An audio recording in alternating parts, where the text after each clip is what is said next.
Welcome back to the show. Great pleasure. Wyoming Senator Cynthia Lummis. Senator Lummis, thank you, ma'am. We really appreciate it whenever you're on. I want to talk to you about the collapse of electric vehicles and other things, but can you just weigh in? We had a very strong appearance by General Jack Keane, whom I'm sure you know, and this whole business, Biden slaps an arms embargo on Israel. I just want to read you this one line from a terrific Wall Street Journal editorial. The measure from the White House, in other words, the message from the White House is Israel shouldn't have large bombs or small bombs, dumb bombs or smart bombs, and let it do without tanks and artillery, too. Now isn't a good time to send the weapons, you see, because Israel would actually use them. I mean, to me, this is an outrage, but I want to get your thought on it, please. No, I'm outraged too, Larry. We in the Senate on multiple occasions tried to get funding for Israel to fight back against Hamas passed as a standalone bill, not tied to funding for anything else, and the Democrats opposed it.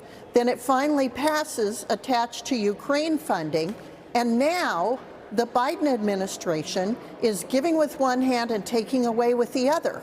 So they allow humanitarian aid to be captured by Hamas, so Hamas has humanitarian aid, and then they tie Israel's hand behind its back and says, even though we funded these weapons for you, we're not going to give you those weapons.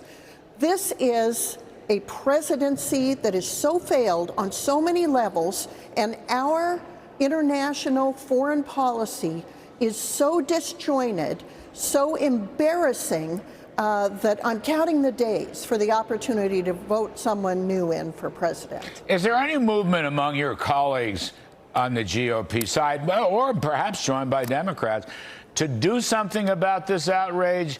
I know the legislative options are always limited, but there could be a resolution, a letter to the president, just something. I mean, after all, you all passed what he wanted for months and months. You finally got the bill through, and you also had the National Defense Bill through, which funded Israel. Nobody really knows how these accounts are being juggled, as I'm sure you're aware. I mean, it just seems like something should be said, Senator Lummis. All of the things you mentioned are being considered.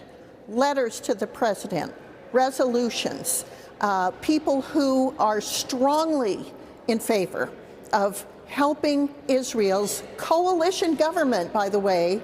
Larry, this is not a government that is run roughshod over by Benjamin Netanyahu. This is a coalition government that is protecting its sovereignty from attack by a terrorist organization that took over 1,000 lives out of the Israeli community. They have every right to take out Hamas by whatever means necessary. And our country, as their ally, should not be second-guessing. We should get behind them with weapons, with money, with support of all kinds. And this president is saying one thing and doing another. It's shameful. It's embarrassing.